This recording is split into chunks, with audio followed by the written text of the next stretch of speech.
আপনারা কি মনে করছেন আমি যখন ভয় পাই আপনাদেরকে মামলায়? যখন আওয়ামী লীগ সরকার রানিং ছিল তখনই ভয় করলাম না সরকারের থেকে, এমপি মন্ত্রীর থেকে। আর আপনারা আপনাকে চলে আনতে মিথ্যে একটা মামলায় আমার কাছে আসলেন হিরো আলম দমকানোর জন্য। আর দমকাতে পারবেন? আমাকে একটা ছেলে লোক অনেকদিন ধরে হত্যা করার চেষ্টা করতেছে। আমি হিরো আলম মৃত্যুর কথা ভাবি না। আর আপনাকে একটা কথা বলতেছে, কালকে যে আপনি মামলার ঘটনা শুনছেন সম্পূর্ণ মিথ্যে মনে করেন। আমার বলে সম্মান নষ্ট করার চেষ্টা করতেছে। এই জন্য মনে করি এই অপরাধে কালকে তারা অনেক দিক থেকে না পাওয়ার কারণে আমার নামে একটা মিথ্যে মামলা দিয়েছে। তাই এই মামলা থেকে আপনারা সবাইকে জানাতে চাই, জেলে আন্দোলন সবাই আপনারা হিরো আলমের ফুটেজ গুলো দেখবেন, ইউটিউবে ফেসবুকে সার্চ দেবেন।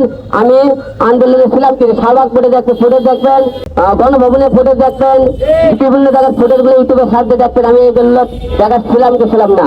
আর যারা মামলা করেছেন তাদেরকে বলতেছে, আপনারা যেহেতু মামলা করেছেন সাক্ষী প্রমাণে আপনারা যদি না প্রমাণ করতে পারেন আমি কিন্তু আপনাদের বিরুদ্ধে মামলা করতে বাধ্য হব। কারণ কি জানেন, আমি হিরো আলম মৃত্যুর কথা ভাবি না। এক হিরো আলম গেলে কিছুই হবে না। কারণ কি জানেন, আপনারা কি মনে করছেন আমি যখন ভয় পাই আপনাদেরকে মামলায়? যখন আওয়ামী লীগ সরকার রানিং ছিল তখনই ভয় করলাম না সরকারের থেকে, এমপি মন্ত্রীর থেকে। আর আপনারা আপনাকে চলে আনতে মিথ্যে একটা মামলায় আমার কাছে আসলেন হিরো আলম দমকানোর জন্য। আর দমকাতে পারবেন? আপনাদের সংগঠনকে বলতেছে, আপনারা যারা আপনার নেমে মামলা করেছেন আপনারা যদি এদের ছোট্ট কর্মযোগ না করতে পারেন আপনাদের বিরুদ্ধে মামলা করতে আমি বাধ্য হব। কথাটা বলে দিলাম।